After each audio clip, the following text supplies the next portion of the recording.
Hello, everyone, and welcome to another Sunday talk within the Nine-Sided Circle. I am your host, Noor Kyle. And I am her faithful sidekick, Mushtaq Ali. Yes, and whether you're here live or watching on the YouTube replay, thank you so much for being here. Thanks for taking the time to hang out with us and to hopefully learn something along with us this evening. Interesting topic. And before we get into that, of course, I am inviting you to like this video if you enjoy it. Leave a comment in response to the content or to someone else's comment, perhaps. Please be kind and strive to be informative, instead of just giving people a hard time. I know you guys are good about that, and we really do appreciate that. And of course, you can subscribe to our channel. That really helps us out a lot, especially these days when there's a lot of bloat out there, a lot of AI bloat. And as you know, everything we do is from the heart and definitely comes from a sincere, actively invested place. We are in the work as much as you are. And so, any support you can offer us in terms of subscribing to our channel and donating to our PayPal or our Stripe, especially in these times when we are all struggling, us included. Any help we can give to one another is deeply appreciated. And speaking of help that we can give to one another, we are always available for one-on-ones or two-on-ones. Just reach out to let us know if you're interested. But we do have lots of links in the description to anything that you might be interested in. And James asks, is coffee still an option? Yes, it is. Coffee is a great option if you want to do recurring donations. So if that's something that interests you, we very much appreciate that. So thank you for that. Anything I need to add, Mushtaq? Um, Not that I can think of. Yeah, you all know we have our Facebook group and we have our email list. I encourage you to join the email list. In due time, that will be more active, but we also have Instagram as well. All of those things. Hang out with Yeah. us in those places. So, without further ado, let's get to our pretty awesome topic this evening. We're continuing this theme of comparing themes from the fourth way from the Gurdjieff work with traditional Sufi practice and philosophy. So Yeah. I'm, Specifically things from Gurdjieff himself rather than his students. yes, thank you for that, Mushtaq. I certainly find this to be compelling because this is the genesis of anything that we consider fourth way capital W work. And of course, we do have our point of view that Gurdjieff himself got these many of these strategies and developed his points of view in conversation with many of the spiritual groups throughout South Asia, in particular the Sufis, and including Sufis from our lineage. So this is something we can really sink our teeth into. So, Mushtaq, where shall we begin? Well, let's begin with Gurdjieff himself, because the topic is Gurdjieff's ethics.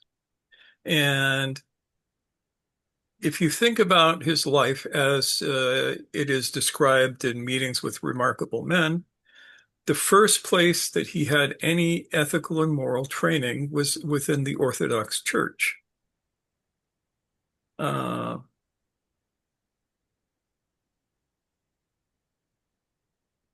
and that definitely has to be taken into consideration when thinking about Gurdjieff's ethical position. The that probably laid the foundation and helped craft some of the ways he talked about the things that he talked about. Um, and we'll get into that a little bit as we begin to examine uh, what his idea of ethics was, and it will look a little bit about where it came from.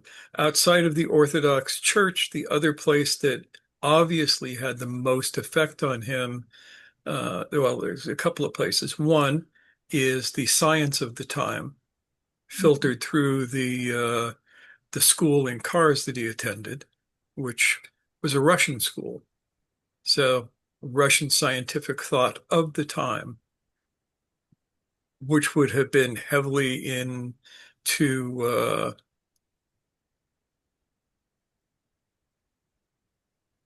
influenced by the church, we can say. But once he got out into the world, if you read his um, semi-autobiographical book, uh, he spent a lot of time hanging out with dervishes. And he would have undoubtedly picked up uh, certain concepts there that shine through in his discussion of actual ethics. So the question becomes, what are Gurdjieff's ethics? And the thing that uh, we have to make as a distinction is that Gurdjieff's ethics was not morality at all. His ethics were based on the concept of conscience, but not mechanical conscience, which would be variable, culture-bound moral codes, which, according to him, were all buffers. Uh, but he insisted that there was inside each of us a universal organ, inner organ, which again, this is where the 19th century science comes from. And he called that organ conscience. He said, when it is uncovered, and this is from a couple of different books, one of which was his wartime classes. Um, he said that when this organ is uncovered, it gives a clear sense of right and wrong. And a quote from this is, we do not teach morality. We teach how to find conscience. And that's an interesting phrase, right? To find conscience. Yep. It's not even develop conscience, it's find conscience. Yeah. And his idea was this is something latent within every human. And we basically say the same thing in different terms, that conscience is what makes us human. Mhm. And you cannot be a true human being until conscience is awakened in you. And one of the signs of conscience is empathy and compassion. Now, this is interesting to me because I have been of the opinion for some decades now that as a species, we are selecting for psychopathy. That psychopaths are very, very successful in modern culture. And if you were to test most of the heads of industry these days, they rate really high on what used to be the psychopath scale. They've changed all of the words now, but it's still the same thing. So if you look at somebody like Elon Musk, Peter Thiel, uh,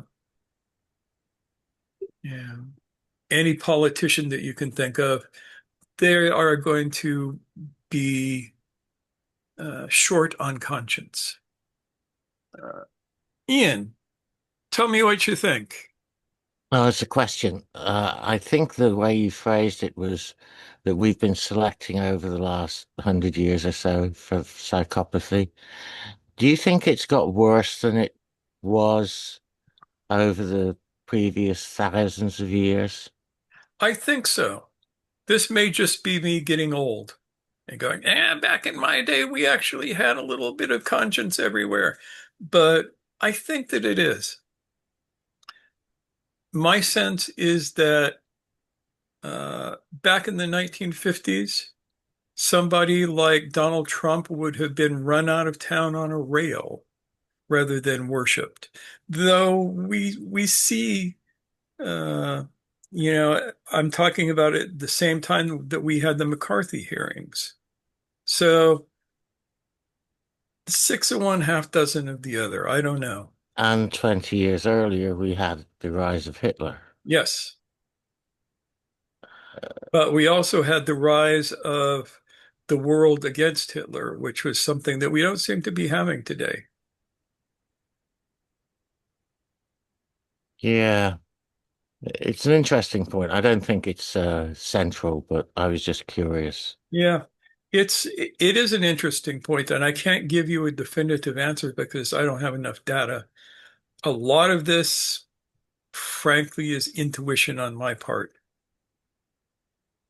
Yeah, and Gurdjieff, I mean, used the term has.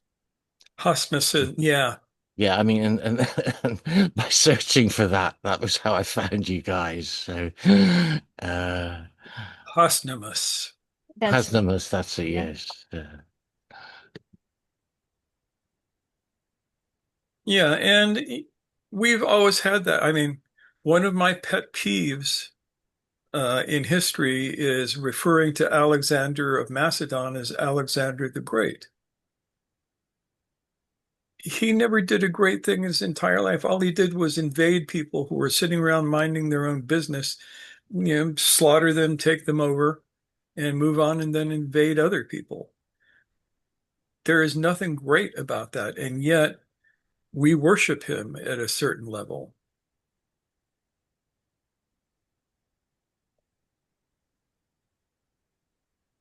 Conscience is an interesting thing. And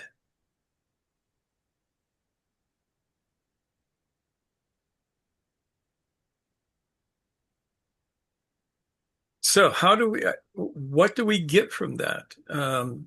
Gurdjieff says objective morality's levers are organic shame and remorse.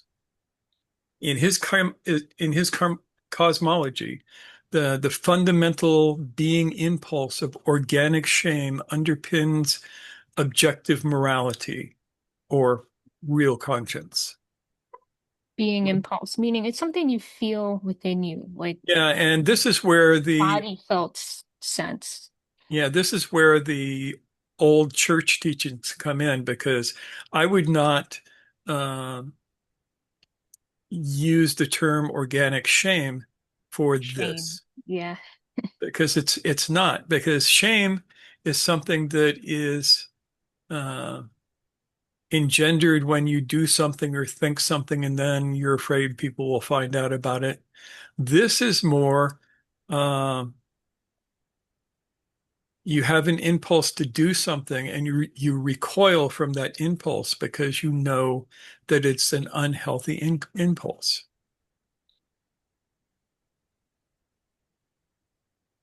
And you think about this with a little kid.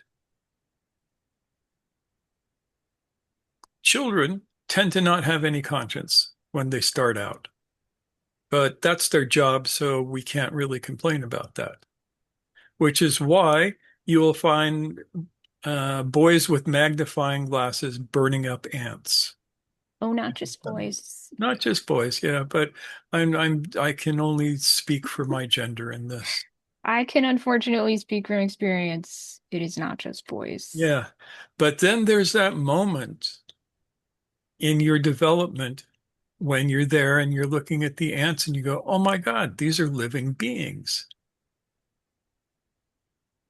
And you recoil from the idea of destroying them for your own pleasure. That is the beginning of objective consciousness or Mm. conscience.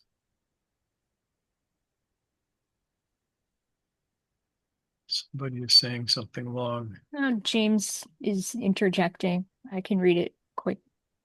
Uh, Hold that thought about turning away from harming for pleasure.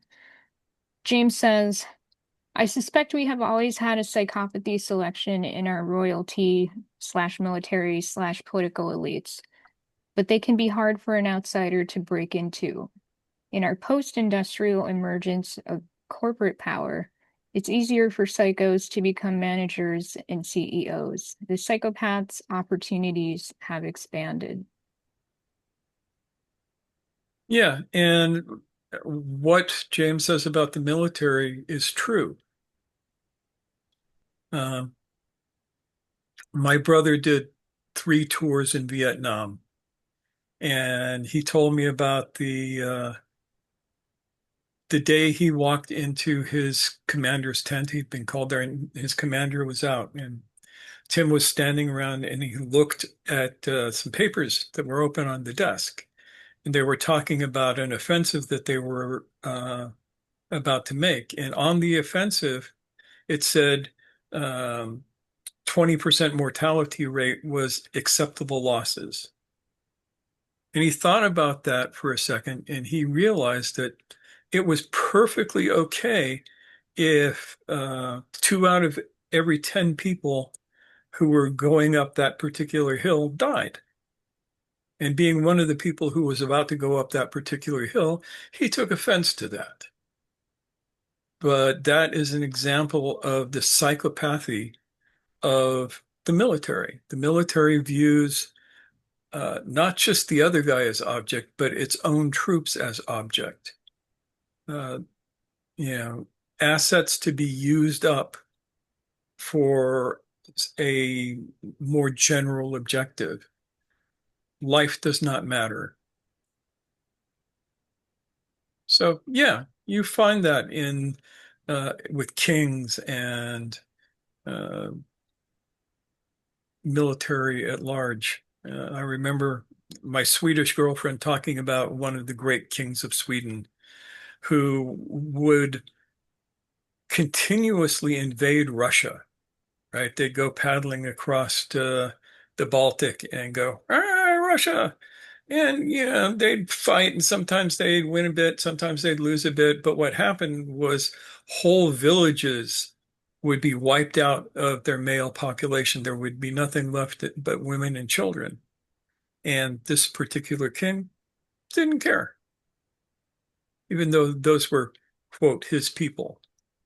But being as they were his people, he could do with them whatever he wanted, if that makes sense. Objects. Objects. So, what we call organic shame uh, is recoiling from those sorts of thoughts.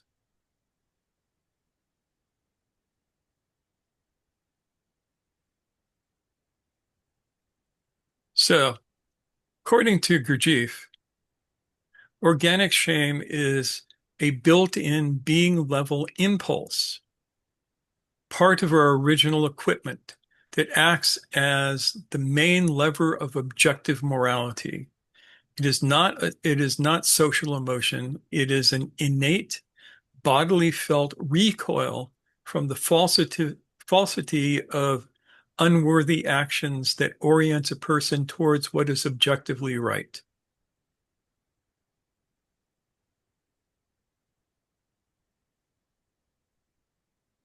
So ordinary shame is basically just depends on custom and opinion, and it varies from culture to culture and time to time. And it kind of, many of us are familiar from experience, especially in more conservative cultures, of what will the people say? And that becomes the foundation for the sense of morality. Yeah, and Gurdjieff uses the term of being instinctive shame, an inner sense that forms the basis of objective morality independent of fashion or approval. And it is not feeling bad for something that you have done or thought, but more a sense of, God, I don't want to go there. I'd never want to go there. Let's not do that.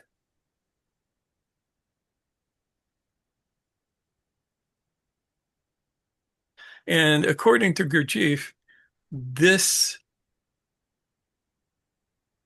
being impulse atrophied in us.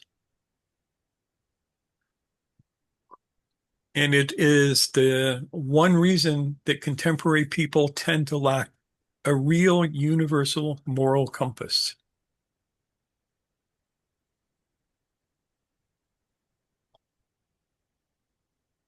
Does that make sense? Okay. I'd like to ask what you Sure. mean by atrophy. Is that sort of the same as the sedimentation that you've talked about? Yeah, kind of. Atrophy is what happens when you don't use something.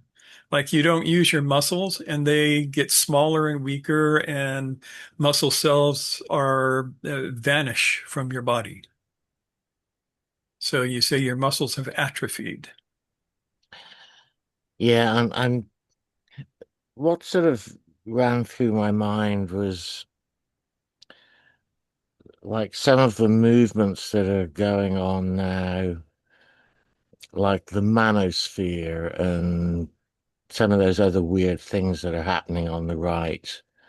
Um, they seem to totally lack any sense of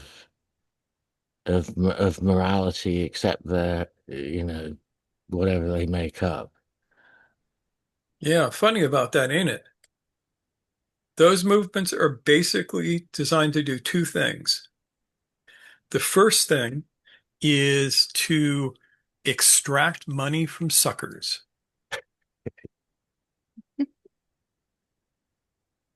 I kid you not. That is problem number one.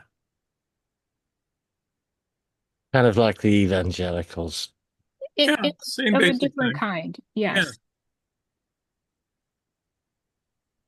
The second thing is all of those movements denigrate the idea of empathy. Yeah, empathy is sissy. I forget what terms they use these days, but that's what they mean. And Mm. Todd offers a relevant thought. He says, this is the result of decades of conscious manipulation, explicitly in order to reduce empathy and conscience and encourage mindless tribalism. yep. And that mindless tribalism means that you have whole groups of people that you can control. This is what we are seeing with right-wing politicians these days who um, will use the violence potential of their followers to intimidate any of their opponents. We see something of the same thing on the left, Mhm. but rather than being physical threats, it tends to be more economic threats or social threats. Yeah.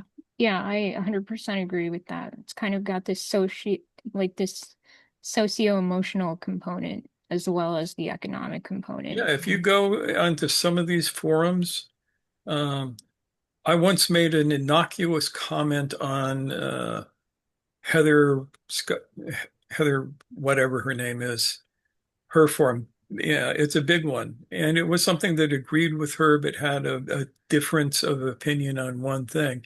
And I had three people trying to dox me within 15 minutes. Mm. So it's, you see it everywhere, but it's used in different ways. Yeah, the right basically goes for the absolute lowest level of social manipulation, which is violence. The left goes for social violence, which is maybe a step above.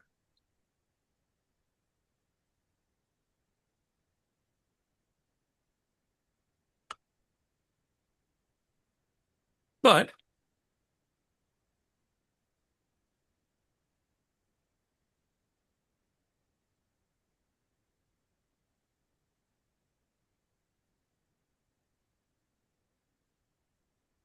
Where were we? We were just talking about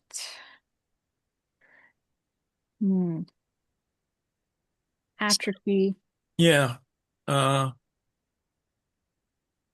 Here we get to the idea of negative emotions and identification. Hmm, quote unquote negative emotions. Yeah. God, Yeah, that really pissed people off, or some people off in the last talk. Yeah, talking about negative emotions and Gurdjieff. I mean it's a mixed bag, right? Like I think there's a way of discussing all kinds of emotional states in a way that doesn't label them as negative, as something to be jettisoned out of our self-expression or, the natural spectrum of inner experience. But I also think that it's possible for there to be, as Mushtaq and I were talking about earlier, emotional states that are depleting, that take our energy and direct it in ways that are not productive, that are harmful. And so this is the complexity that we have to hold, that we're not trying to label things like fear, anger, frustration, anxiety, sadness, these things that many people in common parlance would name as negative, or as we see in New Age communities as low vibration type emotional states. Yeah. So here's the thing. If you want to understand this, throw away the word negative and replace it with mechanical. Because what are called negative emotions are all mechanical. They all come from what we call the nafs al-amara, the commanding self. And mechanical love is just as dangerous and damaging as mechanical hate.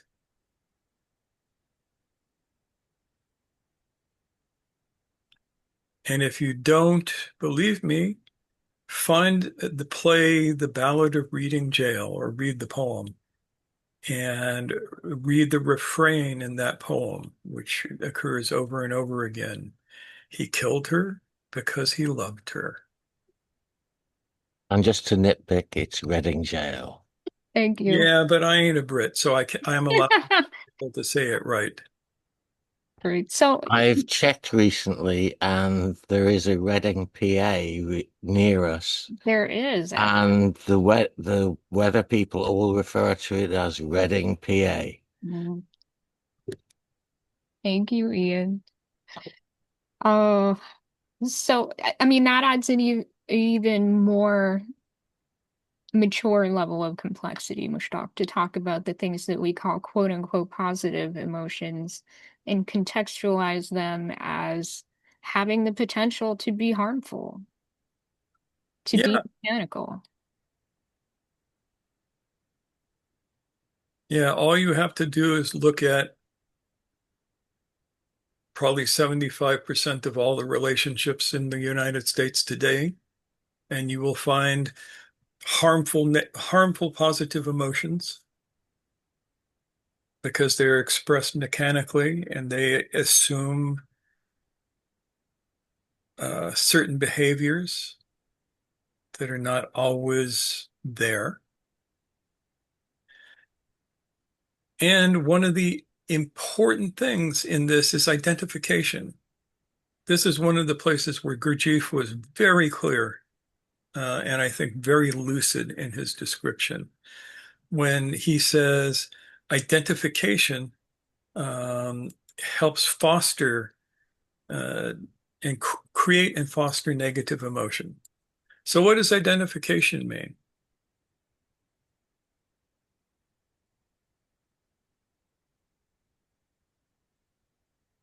Who wants to take a quick stab at that? Me, me, Sure, me, yeah. me. Go, James, go. Well, I always think when identification is when I identify myself with some content of my consciousness as distinct from consciousness itself. I identify with mind, body in some exclusive way. That's how I tend to think of identification. Yeah, I And think that can that's expand to pretty social. Hey? I think that's pretty accurate. But Yeah. I think that you could refine it even more by saying you identify as those things. Yes. Okay. Yeah, that's better language. And thus limit myself to those things. But so when those things pass away, are threatened or applauded or whatever, I have a big emotional reaction to them, Hmm. which has nothing to do with the reality of the situation. And Well obscures, described. and obs yeah, Yes. Yep. And when we apply that to not only our relationship to ourselves and our own actions, but in relation to others and our interactions with them, it gets messy. Very messy, very quickly.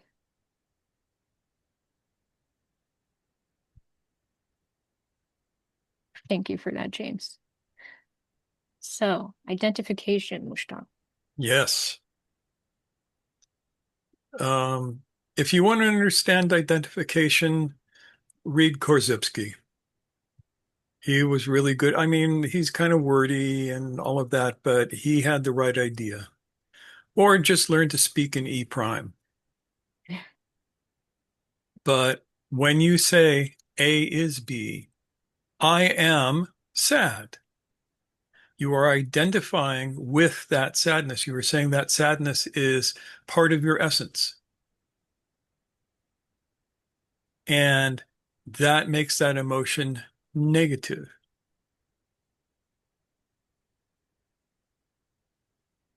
As opposed to saying something like, I feel a sense of sadness moving through me at the moment.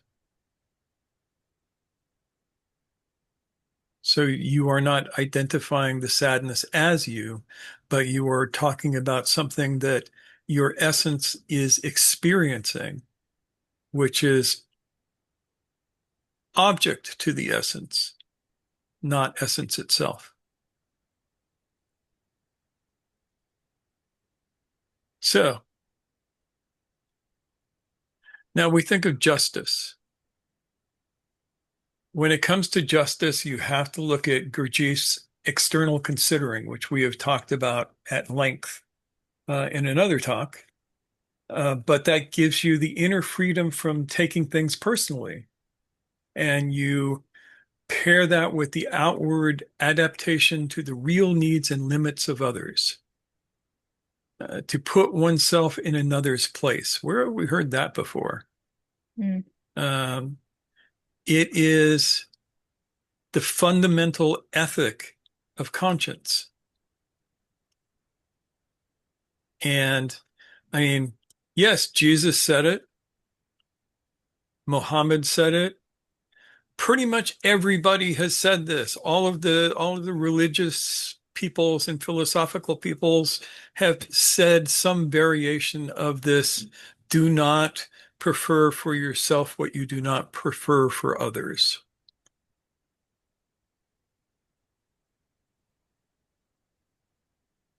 And what does that require? Think about it. If I would if I would not do unto others as I would want others to do unto me, what does that require? Come on, folks, this one is easy.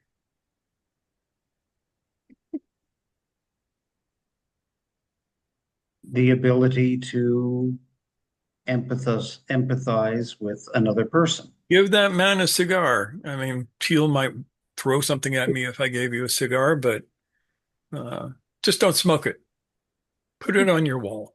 I received this cigar. So,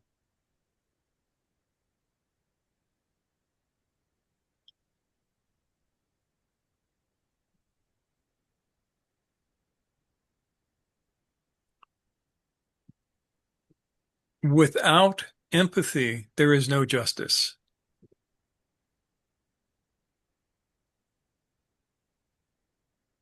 You can have mechanical justice, eye for an eye, tooth for a tooth, blood for blood.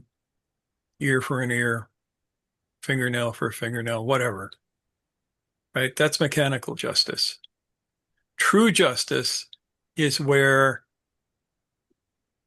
you can demand the life of somebody who has like killed somebody in your family or done something. And instead of letting the government take their life, you forgive them. You give them their life back because you have reached some sort of sense of compassion for this person or compassion for yourself.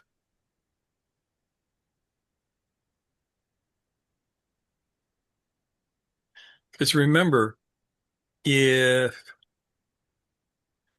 you order somebody's death, the death is not on the person who swings the sword. The death is on the person who ordered it. If you think about it.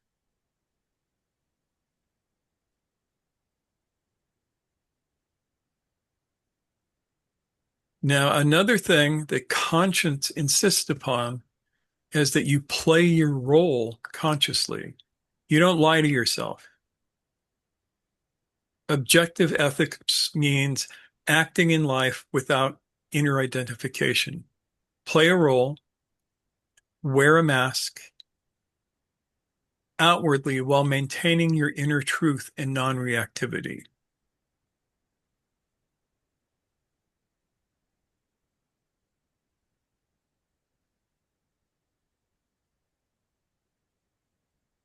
And objective ethics conscience insists on a responsibility to others for mutual aid in awakening. Gurdjieff said, one person alone can do nothing. The work is collective. We owe help to others who seek to awaken, framed explicitly as a moral obligation to help one's neighbor. That's how Gurdjieff framed it. And this is an interesting one because it usually doesn't mean what you think it means.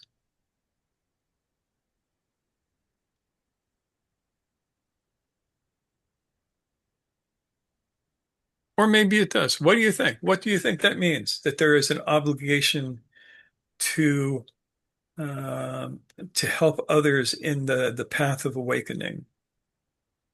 Does that mean you should get out on a street corner and preach awakening to people? No, that is mechanical.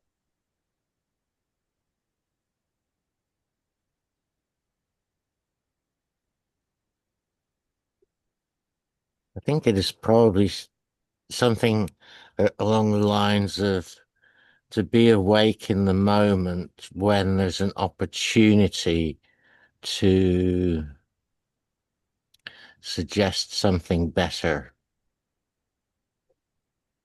I've not phrased that very well, but I think Yeah, you'll I think I probably get a get my. sense of what you mean, though.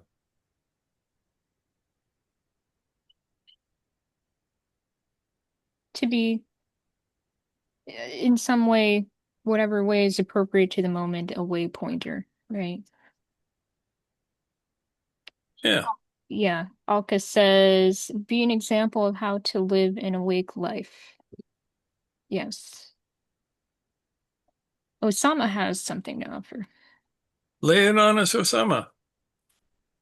Uh, yeah, I was pretty much gonna share what both Alka and Ian um, mentioned. Also, another thing that came to mind was um, I don't remember what talk this was from.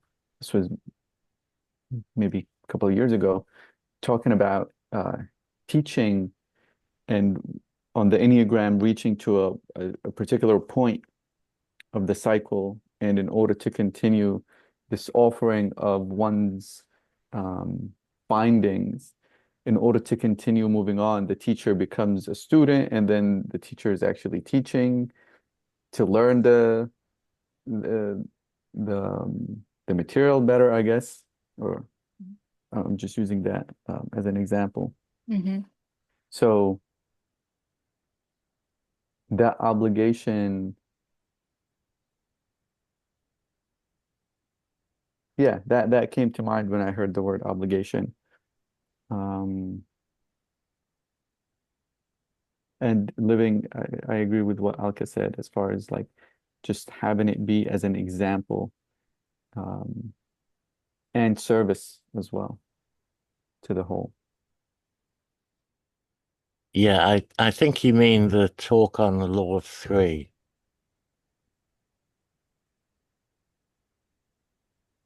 I don't remember honestly. Yeah. Well, when our teacher was alive, he ran a pizza parlor. And one of the interesting things is that people, just people off the street, would come in to buy a pizza.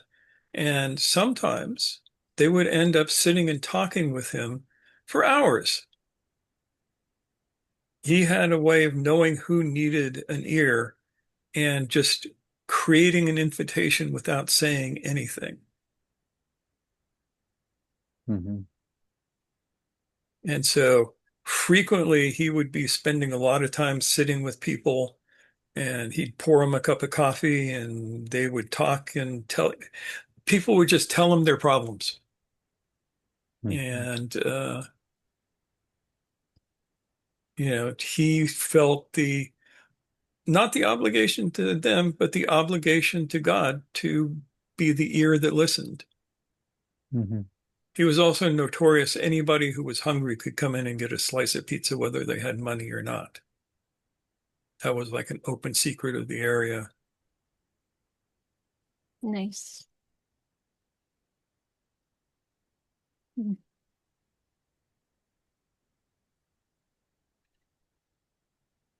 James, I did see you had your hand up. Did you want to This has say that? already been kind of answered, but uh, two things come to mind. The obligation to teach, when you're competent to do so, as a practical thing to do in the world with practical consequences. Less sleep, more wakefulness. Great, hopefully. Um, but also teaching as a way of simply being congruent, the act of teaching being congruent with something deeper, regardless of how it plays out in circumstances. If you can't do that when the time comes, you're incongruent with essence or God or something. I don't know. You're incongruent with presence. If you can't teach when the time comes, you're incongruent with presence. You lack congruence with it, which I think would then have a consequence on your own consciousness. Does Yeah, that make sense? I'm trying to wrap my head about what you're saying, and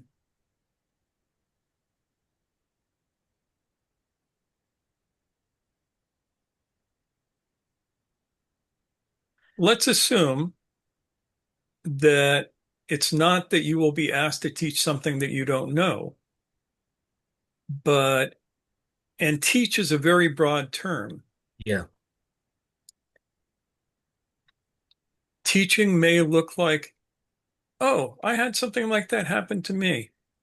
I don't know if this will be useful to you, but this is how I got myself out of it. Mm.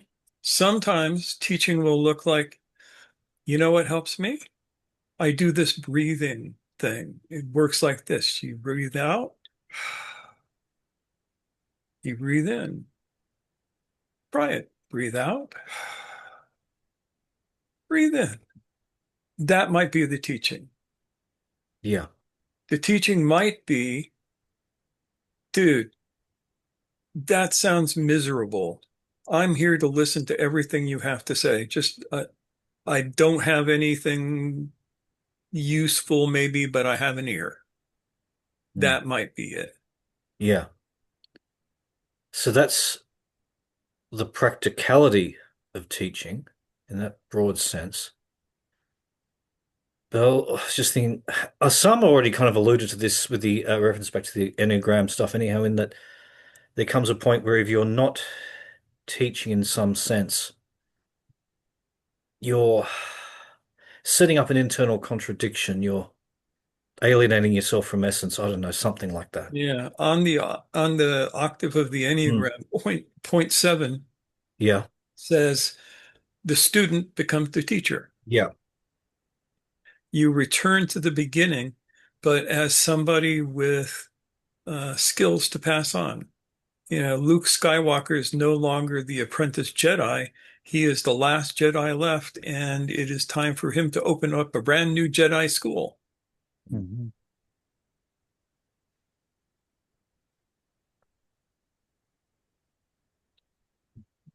And that's always the case. You know, when you get through that octave, you go back to the first note at a higher level where you have something that you can offer to the process that you didn't have before. You get to be Obi-Wan, or you get to be Yoda. Mhm.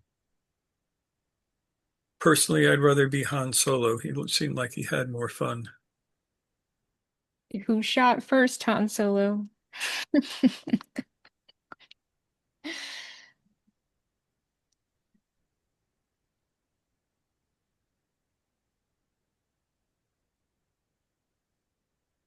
Yeah, so in passing, James, you mentioned earlier, doesn't that leave the hitman blameless? Oh, that was the whole, it's the person who called the Yeah. kill, not the, I yeah, I mean, just sort of, I don't know if I'm being a bit literal there, but that's my, yeah, I mean, I know people are probably gonna poke at that. Like, the upshot is both carry some blame. You can always, opt out of the system in which you're obligated to participate in harm. I don't mm, want to say always. There's definitely risk in that. But I think the point remains that oftentimes we try to outsource the harm that we do, saying, well, I didn't do yeah. it directly, I'm not Mhm. responsible for that. But it's important for us to see that for what it is. So I just wanted to speak to that briefly. That was more of Mhm. an emotional reaction on my part, that statement, Understood. really. Yeah. And you're But yeah. probably not the only one who had it. So I felt it was important. So, anyways, as we've been talking about the moral obligation to help one's neighbor. So we've discussed some ways in which that can be an everyday thing where we take what we've been working on within ourselves and we transmute that into something that could be a benefit to others. And that can come about in surprising ways that we don't expect. And in fact, often that's a great way for it to happen because it's so easy for our ego to get wrapped up in, oh, I'm so refined and sophisticated in my spiritual development, and now I need to go spew that at other people.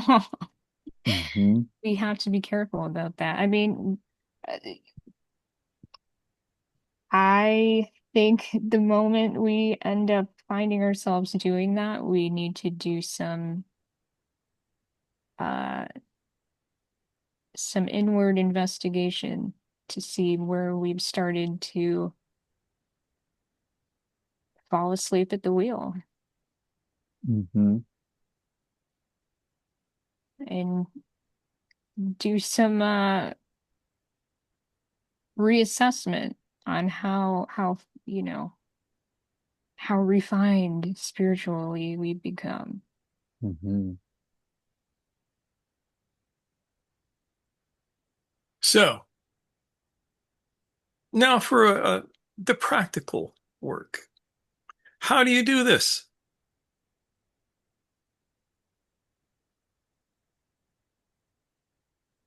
Gurdjieff would say, thin the buffers so that conscience can speak. Conscience isn't manufactured, it's covered. And Gurdjieff's basic method is to remove what muffles it. The work is with self-observation and self-remembering so Mhm. that you can see the contradictions without excuse.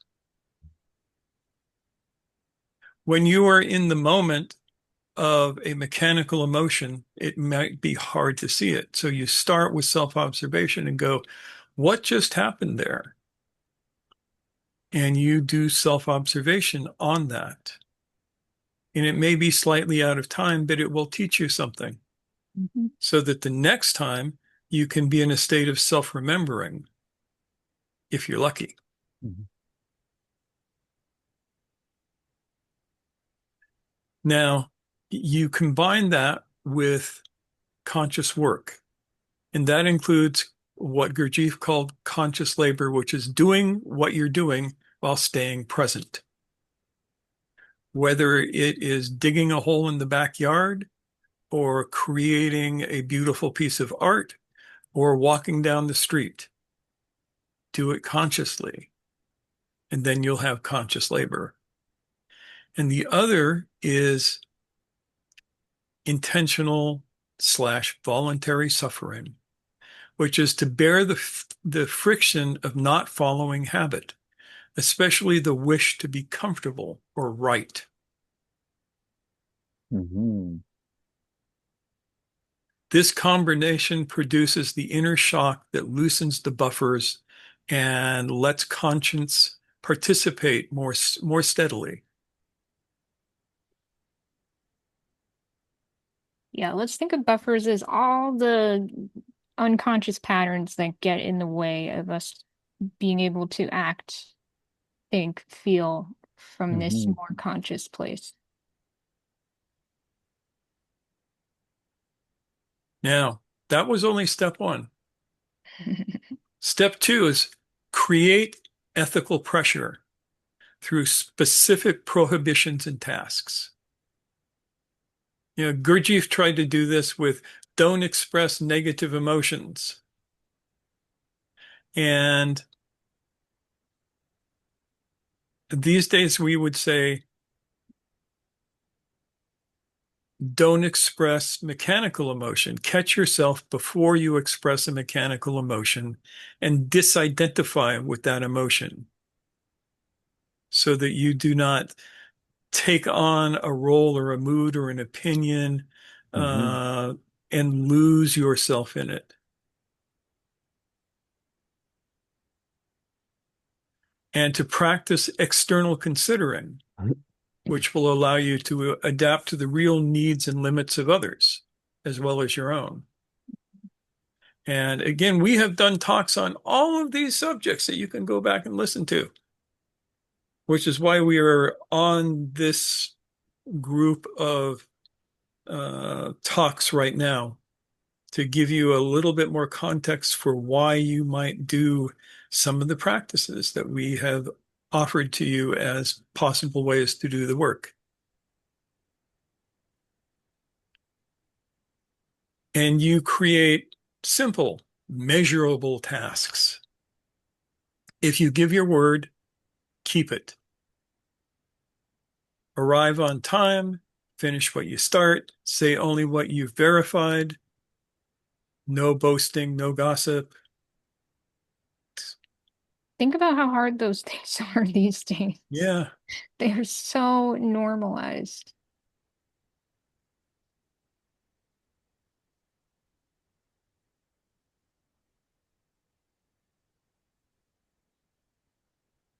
Worthy challenges. Even if you try just one at a time, you know.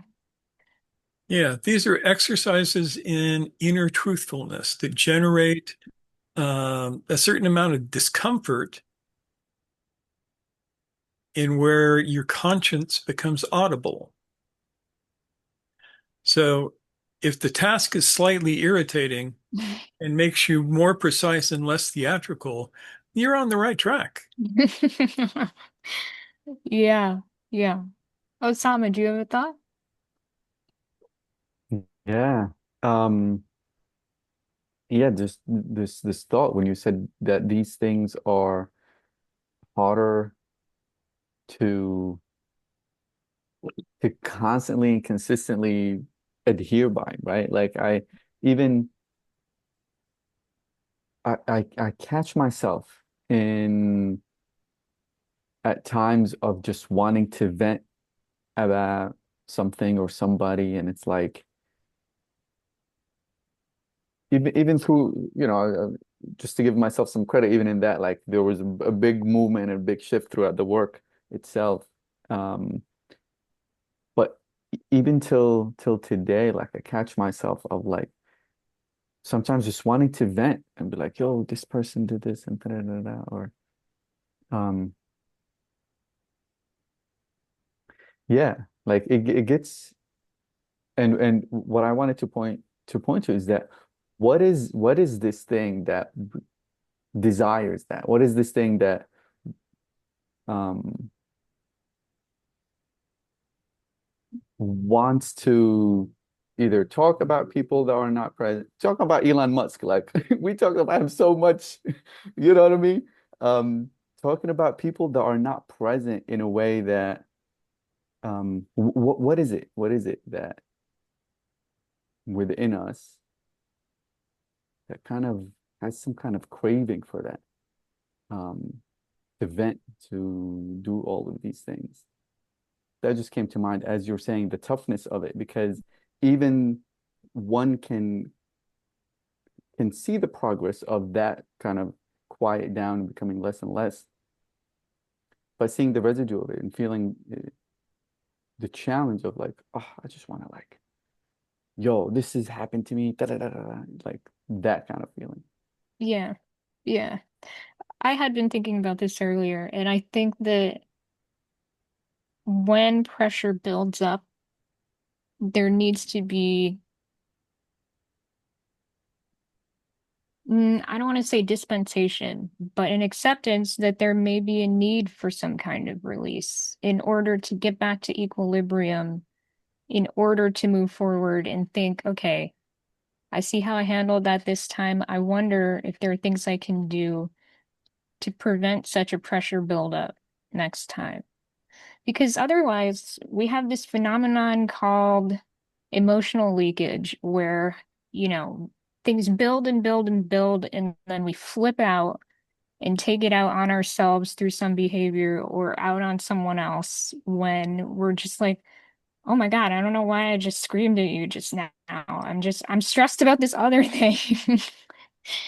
And I have not been addressing that. Like, there's suppression, which tends to happen when we're in an emotional state that is already in progress and we're not able to be awake in the midst of it. Okay, accept that for what it is.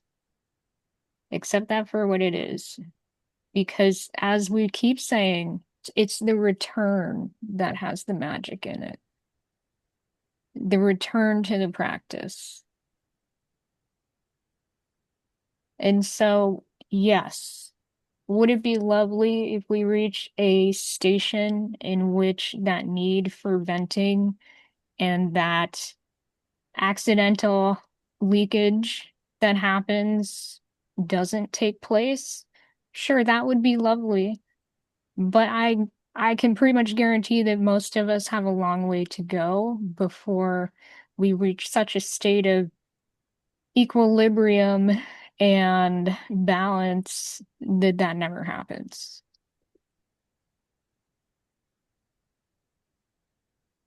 So I hope that's Yeah, cool. yeah, that makes sense.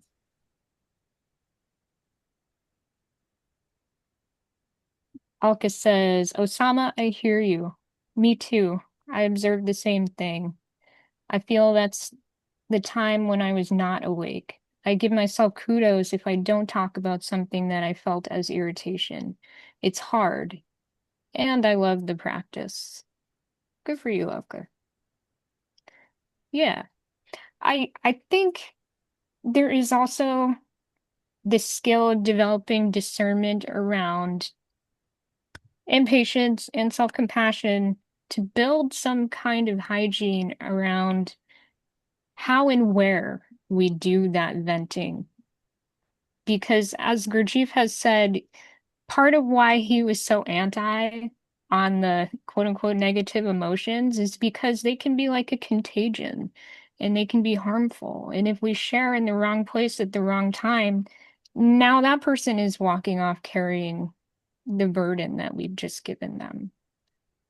And, or we're at a party and, it's someone else's birthday party, but we go and we talk about this terrible thing that happened to us. And everyone is now ruminating on our experience to the detriment of the person who we're supposed to be celebrating.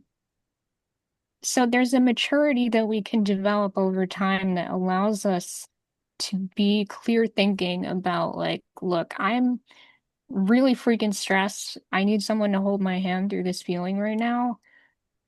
Plan in advance. Who can be that person or those people who will be able to hold that for you and not be so affected by it in a way that is negative for them? I hope that helps too.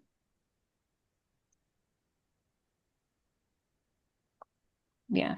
I mean, that's part of the resilience toolkit, is thinking in advance about these things so that the people and things that you need to help you navigate mechanical thoughts, feelings, behaviors, you've got that lined up already. That's what they tell people who are dealing with severe mental health issues too. So this can be something that helps everybody.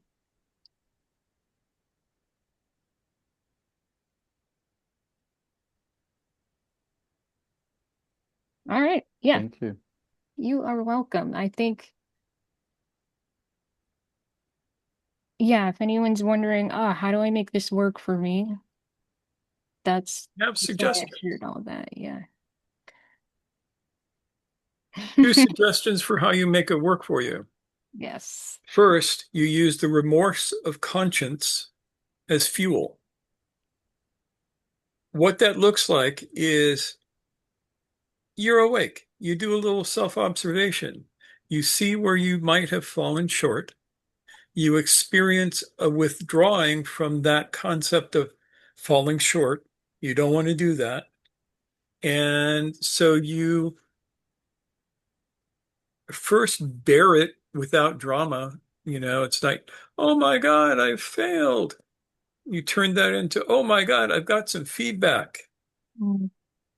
And then, if necessary, you repair the situation. You change your behavior. That's like the one thing that nobody does that is the best thing to do. If you do some behavior that is detrimental to you or others, change the behavior. And doing daily self-observation is really useful for this. Yeah, because you got to see it Yeah. and So recognize it. muḥāsabah, paying the bill. And in order to do that, you have to feel the sting of the situation. Now, the last thing you can do is work in a school, or at least work with others and that's specifically to outsmart your ego.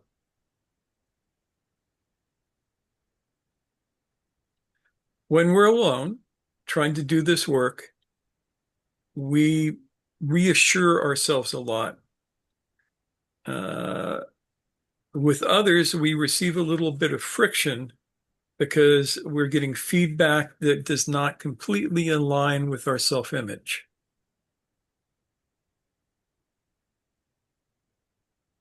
And Gurdjieff used to talk about the necessity of organized conditions, shared aims, and exercises. You don't pick and choose one from column A and one from column B. You just take the exercise and do it. And community practice makes the work impersonal. And community practice can be anything from doing, group practices together to doing a community garden together.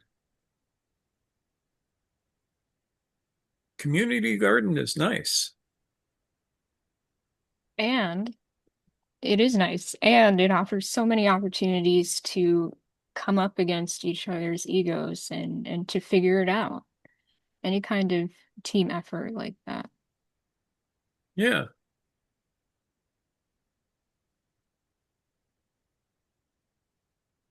And it's really good to be in a situation that keeps you honest. I remember it was actually in that very first Enneagram talk that I did. You remember that one, Noor? Way Mm. before the nine-sided circle existed. Yeah. And Steve asked, "What is the purpose of a teacher?" And he was flabbergasted by my answer, which is a teacher's job is to keep you from lying to yourself. That's it. That's their real job. That's 90% of the work right there.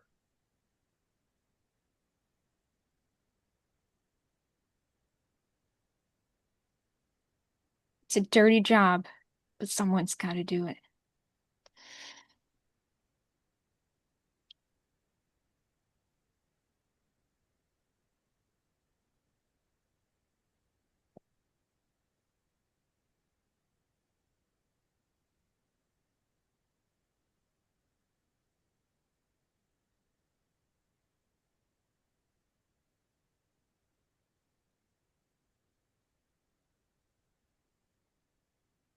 Yes, James. Didn't Gurdjieff have some saying that a donkey trainer must expect to be kicked, or something to that effect? Maybe. It's probably true. Yeah. So what I like about that means the friction, goes both ways. It's I'm not too sure what I'm actually what I'm thinking of. I'm thinking of guru types who set up a structure where they're in effect insulated from any feedback, be it doctrinal or emotional. They're sort of no one can touch them, but they can touch everyone else in No. all senses of the word. Mhm. Um, they're not subject to emotional friction. They've got a little miniature universe set up for their emotional comfort. Yeah, there's a lot of that. And my own sense is that is deadly to the teacher. It forces the burden of omniscience on the teacher. And sorry, that's God's job. It's not the Mm. teacher's job to be omniscient. Yep. And a few gurus have come to regret that. A lot of gurus have come to regret that, and a lot of gurus' students have come to regret that. Yeah. Yeah. And this is one of the reasons that we have set up the nine-sided circle in the way that we have, because we've learned from the mistakes of others. And continue to learn from our own mistakes. Inevitably, as it should be. That's that from the email that you guys sent talking about ethics and then touching mentioning adab within the Sufi context. Hmm. Um, that's one of the things that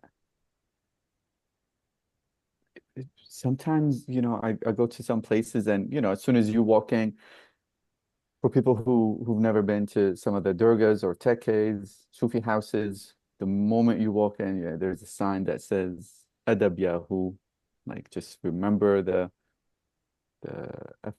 morality, I guess. I don't know what's the best word to translate adab, Ethical behavior. ethical Yeah. behavior. Um, because it's Manners, such a manners, yeah, manners, situational intelligence. Yeah. such a big thing in the Sufi teaching. Um, and yet sometimes you find it's just the external shell of what that adab is, meaning you don't question the teacher. When they come, you stand up. You don't eat before they eat. Uh, they always, they get the first drink or the first bite. Like This teacher-centered stuff. bowing down kind of, yeah, which is some of that a lot is more cultural stuff, even just within the culture, my culture as Circassians. We have a lot of that kind of conduct. But sometimes adab is when the teacher is saying some nonsense, it's to be like, that's nonsense. Like adab to the group and adab to the presence and to the situation. Um, and I feel after experiencing more and more of that, I feel those spaces require or need some kind of reform of adab. Um, Yeah. There's something that our teacher used to say, which I found very, very useful, which was adab is a door that opens in both directions. I like that. Yeah. And that means that, yes, the student should respect their teacher. Their teacher needs to respect their student. And part of what that means is you don't act like you know everything. And I know what you're talking about, Osama. I remember a particular sheikh of a particular order who instructed the women of his order to never, never, ever have ultrasounds when they're pregnant because it would damage the DNA of the baby. And I thought to myself, oh my God, that's stupid. But there are now in that group, unless that order has been rescinded, because it was an order, uh, women are risking their pregnancies by not using the best medical science. And the thought that an ultrasound will damage DNA is beyond stupid. And just because you're a sheikh and God likes you does not mean you have a license to practice medicine. that's so true. I've heard it all. I've heard crazy stuff, and it's insane because you look around and you see how receptive people are in those situations. They're like just Vulnerable bobbing their, yeah, Yeah. sponges. Yeah. sponges, and it's like in spaces like that, I find myself like, okay, what is the actual proper moral conduct here?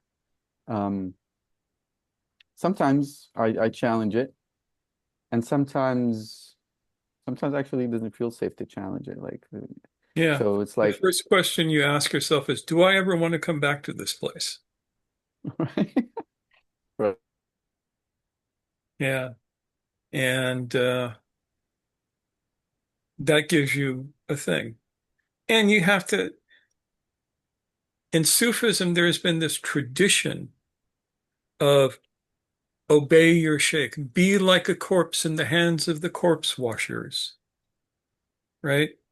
And our teacher was really opposed to that. I remember sitting in the office with him one day, and he just he said, Mushtaq, have you noticed that I don't order people to do things? And I said, yes, Sheikh, I have noticed that. And he said, do you know why? And I thought, and I said, no. And he said, if I'm a sheikh, God likes me. If I order somebody to do something and they don't do it, God will be mad at them. Therefore, rather than me ordering them to do something, I ask them what they would like, what they think is best. We talk about it. And then when we come up with the idea of what is best for them, I suggest that they do that because I don't want God to be mad at them. I thought that that was an interesting metaphor for how he worked. because he almost never told anybody to do something. And the few times that he ever like gave me an order, uh, it would be interesting things like, Mushtaq, when you drive home tonight, don't take this particular route. Go any other route, even if it takes you longer. And then Mm. I find out that there's like a 12-car pileup right when I would have been there. That happened more than once. Yeah, and he gave me one order in our time, and it was to keep my distance from someone he knew was dangerous because he knew that I potentially would be vulnerable to them. And I didn't have a whole lot of social support. So he was like, don't get involved with them. Here's what he's done to other people. And he was very clear about it. And I knew it was serious because he was so adamant about it. And I trusted his judgment because I knew he wasn't trying to tell me what to do in the sense of, Yeah. you peasant.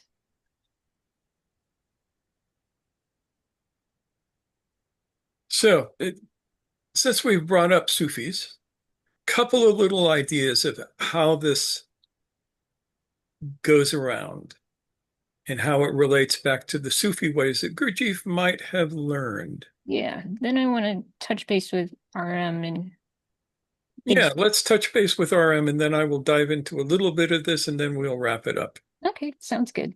So RM asks, I'm thinking this is a hypothetical. If I fall short and made a mistake, I put that into self-observation and I behave differently next time. How would I know I extracted all the lessons? Because my goal would be not to repeat the mistake again.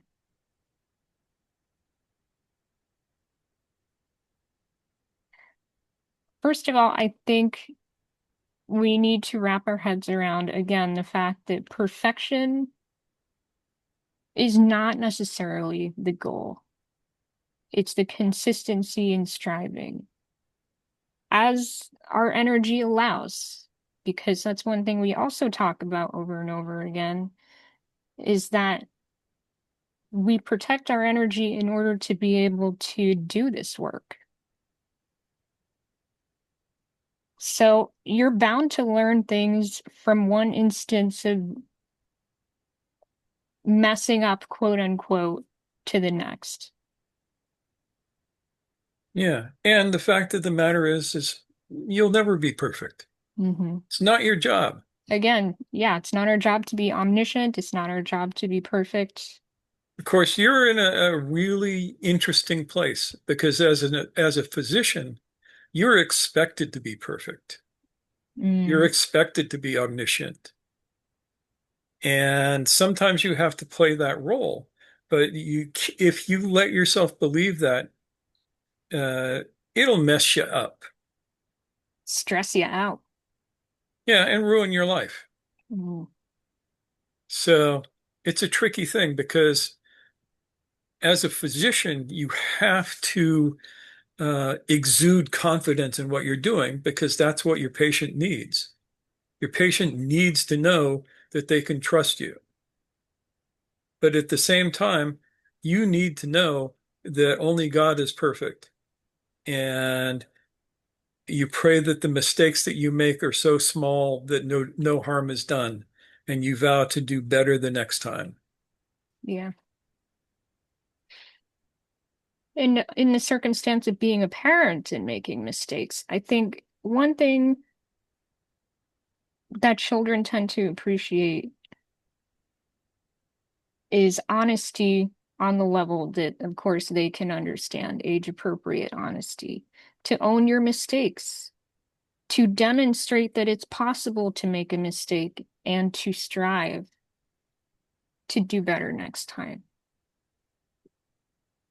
Because that's what they really need to learn. That's what they really need to feel from you, is that level of, oh, I am sorry. I feel empathy with your experience, and I'm going to mirror the fact that your emotions and your experience do matter to me. And I promise that I will take that into account in the future and strive to do better.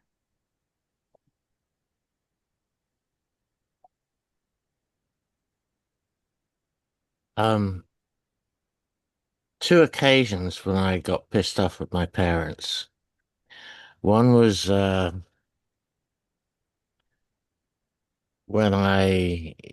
these are when I was pretty young, sort of probably around 10 or so. I'm not sure exactly when. The first one was, well, I don't know what order they were in even. When I realized that Santa Claus wasn't real. And the second one was my mother always used to pretend that she was 21. And then I figured out that obviously she wasn't. What pissed me off in both cases was not that they had lied to me, but that when I presented to them the evidence that these things are obviously untrue, they disrespected my judgment. Mm. And I've forgiven them for that, but these are things that I've never forgotten. Yeah, that stayed with you. Yeah. And it is so interesting how these things that, we reflect on them, we're like, in the time that they happen, the significance is clear because we feel it, right? And it would be wonderful if we all had parents who were perceptive and responsive enough to pick up on how real it is for us in that moment. But alas, that is not the case. And we all make mistakes in that way. There is no perfect parent, there is no perfect Sufi student, fourth way student. We just keep doing the best we can. And that gets us to one thing that we can draw from Sufism, something that is highly abused, but we can redeem it. You know, Gurdjieff talks about organic shame, and there is a cognate in Sufism, which is haya, which is, how would you translate that, Osama? I usually say modesty, but it's not quite that. Yeah. Um, yeah, modesty is a good word. But yeah, not quite modesty. There's a modesty, it depends on the context. Sometimes there's like a Mhm. shyness, there's a Yeah, um whoa, that's a good, I'm gonna have to like read up about that word. Yeah, Um, yeah. it's a deep word that does not translate directly into English and has a lot of nuances to it in Arabic. yeah. And I do wonder if it's connected to Hayy also, which means eternal life. Yeah, Mm. Um, ooh, I'm gonna have to look that up. You'll yeah, have But to yeah, come back modest, to us with that. Yes. yeah. But modesty, um, Humbleness. another word humbleness. that I have heard is bashfulness, but in the Humbleness is part of it, Alka, yes. yeah, in the Sufi context, it is the inner recoil from that which is unworthy. And it is unworthy because we know that we are seen. If you realize that in every moment the divine reality is witnessing you, then you will tend to pull back from that which uh, produces a negativity in being seen. Now you can hear in that how this can be Abused. abused as it so often is in formalized religion, I mean, in Christianity too, this idea of God's watching, Jesus is watching, Allah sees. Yeah. And this has produced a huge amount of negativity within the cultures in the more fundamentalist areas. Yeah, pain and suffering. We used to see this in Christian thought back in the day where good Christians would not bathe. I'm serious. It was unhealthy. And if they did, they would wear a long smock while bathing so that God could not see their nakedness. Cover their shame. Yes. And that is really unhealthy. On several levels.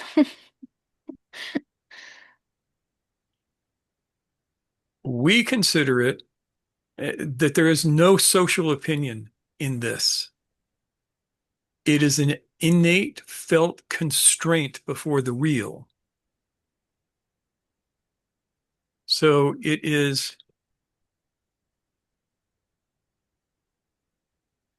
modesty before God, and there's another term that goes with this, which is taqwa. Yeah. It's an interesting word because I take that as meaning consciousness of the divine and an attentiveness to one's behavior to align it with what is divine, with what is a, and this is where your conscience comes in because that's what's going to tell you. There is no book that is going to tell you what is proper God conscience. Man, this word till today, from hundreds of years ago, if not 1400 years ago, messed up the entire collective of Muslims.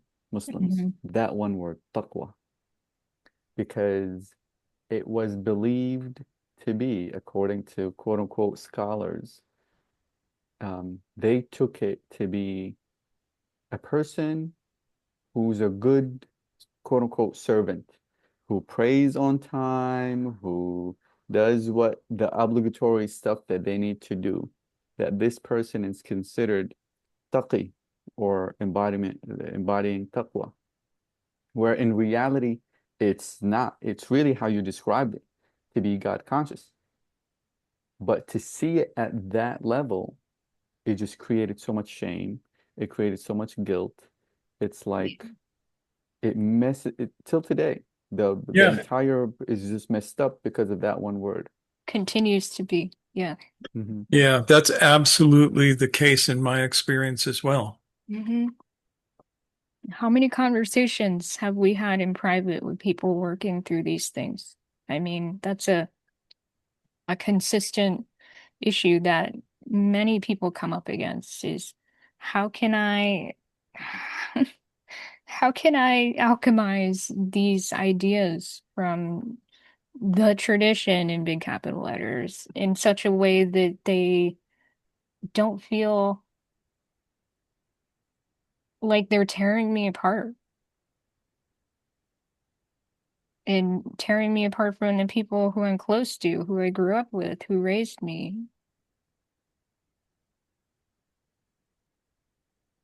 And it is possible to understand these terms in such a way that we are reclaiming the power in them.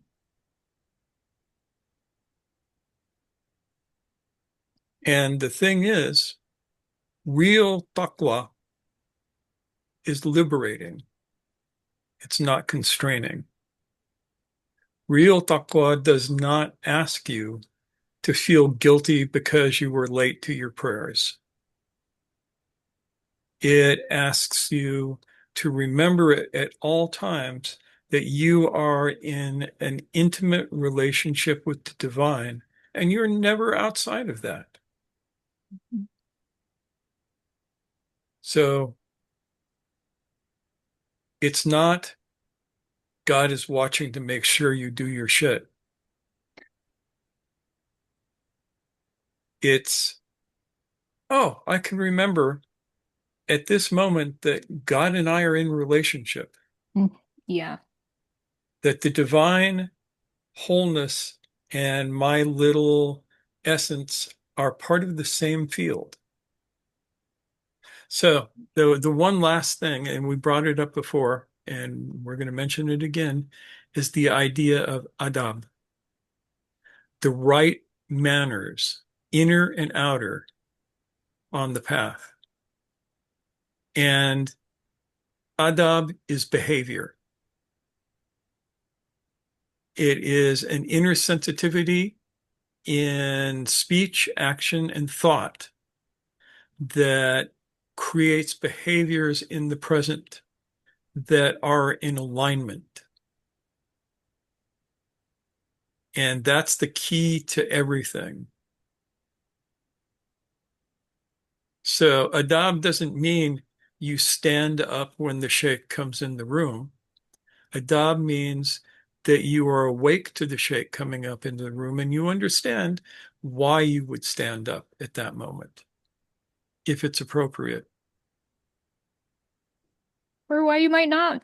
And that's the case too. I Consciously. have done that a few times and I've gotten the hairy eyeball from it. I bet you did. Yep.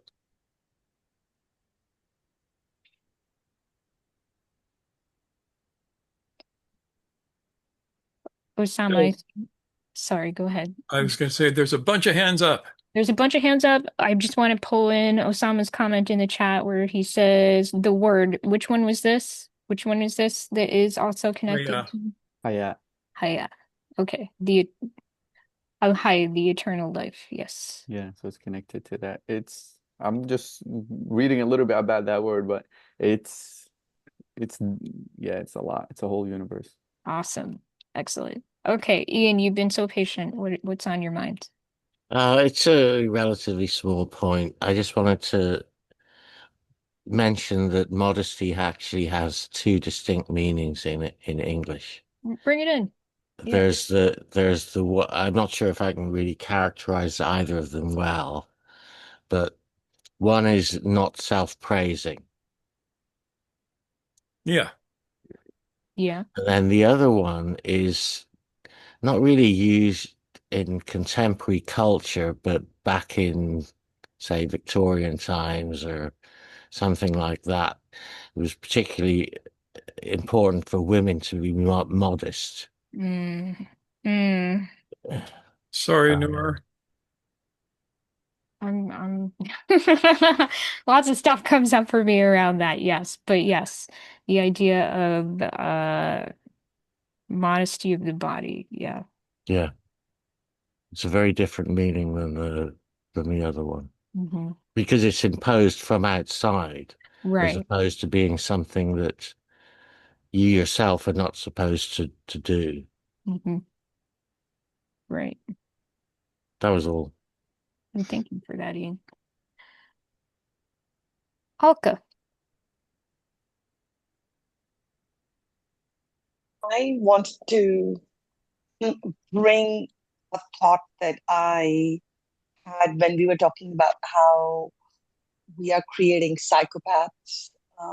Yeah. And like the way I saw when I was working, how corporate cultures Hmm. brings or create psychopaths at a very low level.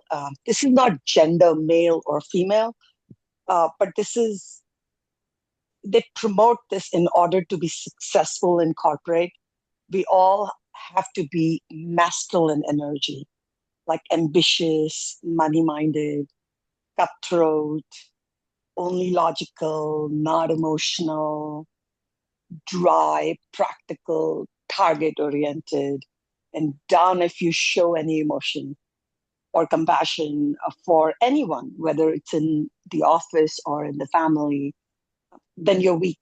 And it's almost like that's how we are, generating these psychopaths little by little. I just thought about that as how we are how corporate brings psychopaths. Yeah. I think there was a brief swing in a different direction, but now there is this swing back towards uh this aggressive dominating energy. Yeah. No feminine energy, Yeah, no yeah, creativity, money, money, money, money. right. Yeah. I mean, this is totally a side note, and I understand that everyone has a different relationship to these terms. I personally prefer not to use gender terms like masculine and feminine, but people certainly understand them, so you're welcome to use them. Um, but yeah, thank you for that, Alka.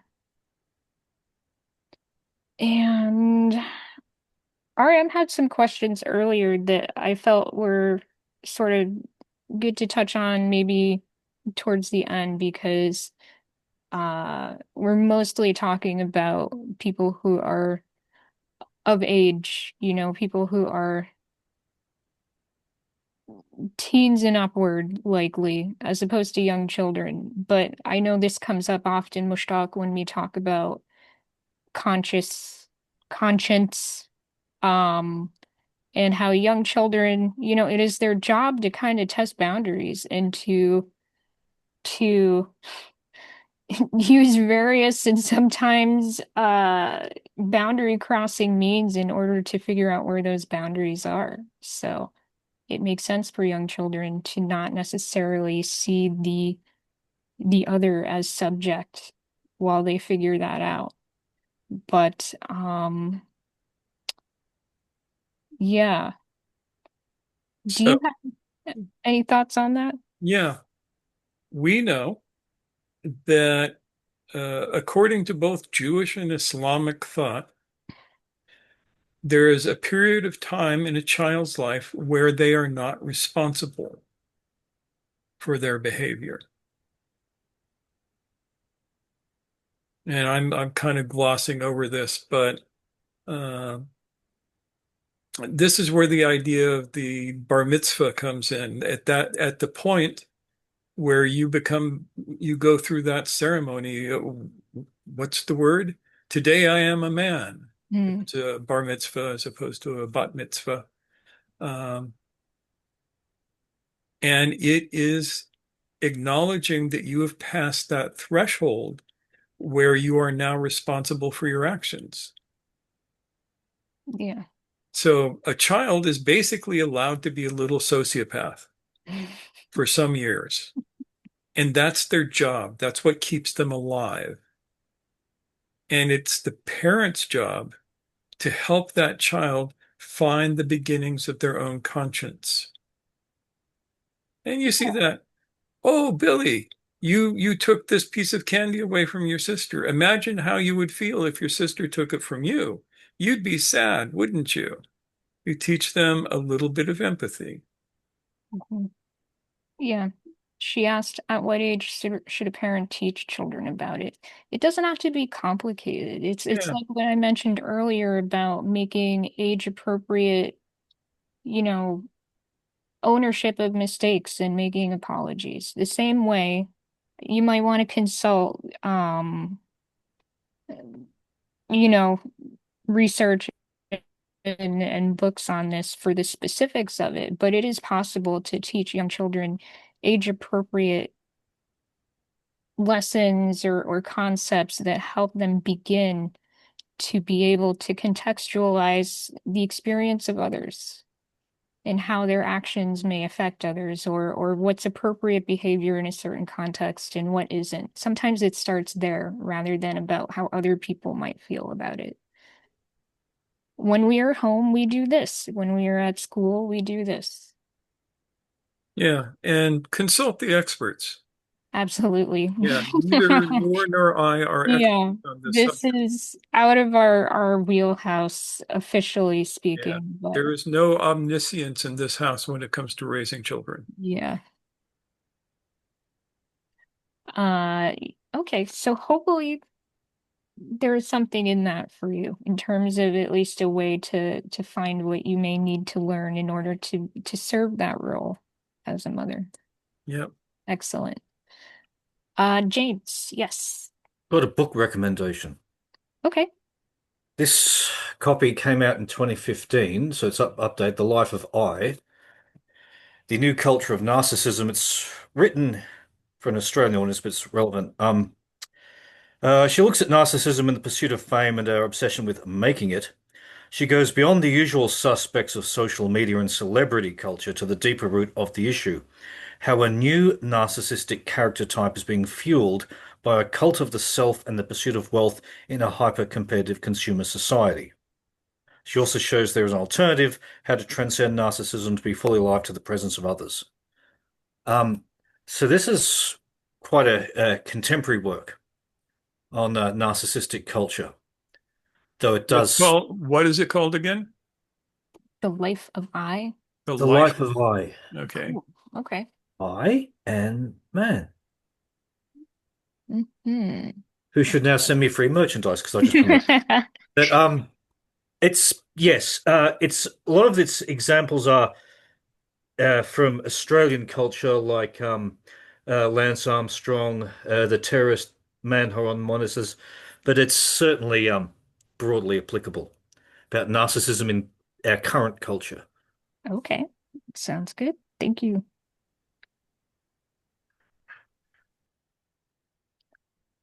Oh, thank you so much, everybody. Aw, Yeah. RM says this whole lecture was like high quality food for my spiritual signature. Yay. Excellent. I can't really say anything but thank you for that. Alka says for me too. And she is to head out. Bye, Alka. Thanks for being Take here. care, Alco. Yeah. And we have one last thing that I want to cover, which is Okay. on adab, which is the right inner and outer manners. Mm, And again, as I said, adab is behavior. And just as there is an adab for the student, there must be an adab for the teacher. And we're going to do a talk on that very soon, even though it will be one of our least popular talks. There's some shit that needs to be said on the adab of the teacher towards the student.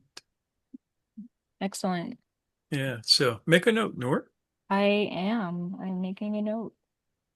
It sounds fascinating. I will be interested. Yeah. Yeah, it's interesting because we have all sorts of books on adab, and it's all the adab of the student. Mm-hmm. So That's it's very time to old piss some school. sheikhs off. Yes. The bigger the turban, the more the anger. Ugh. Yeah. Yeah. I see Osama laughing in the background. He gets that. Yes, sir. I'm here for it. Awesome. All right, so we have something to look forward to. Anything else you want to add, Mushtaq? This has been fun. We have Yeah. only gotten through like half of the material I intended, so there's more to be said about this. Yeah. But Well, I think that we touched on the most important thing. mhm. Hopefully, it was informative and not too boring. Well, I've had a lovely conversation with all of you. Thank you for being here and for hanging in for a couple hours. But y- hopefully, yeah, I mean, this is important stuff. Take from it what you will. Hopefully, it's a benefit. And we will continue this conversation in future talks to be certain. All right, Brady Bunch mode? Brady Bunch mode. Let us Yeah. do that. Okay. Thank you, everybody, for hanging out with us. And I don't think I will be here next Sunday. I will be spending time with my childhood best friend for her birthday for the first time in like, I don't know, a decade and a half. So she deserves it. Which means y'all are just stuck with me. Yeah, but you will do So excellent mushtak. the tempering element of our talks will not be here. Maybe I'll wear one of my turbans. There you go. And then I'll be afraid of you. And then you don't have to do any adob. They just have to do it at you. That's Do right. it. Do Y'all it. That'd need be to amazing. stand up when I come on I mean, air. here, let's go. I can join you with the whole Oh my Yeah. God, I'm gonna miss out on all this fun. All right. Have fun next week. Take good care of each other. Be nice to Mushtak. Mushtak, be nice to everybody. And I will see you guys when I get back. Much love to all of you. Let's wave to each other, everybody watching on the replay. Bye. See you Bye. again soon.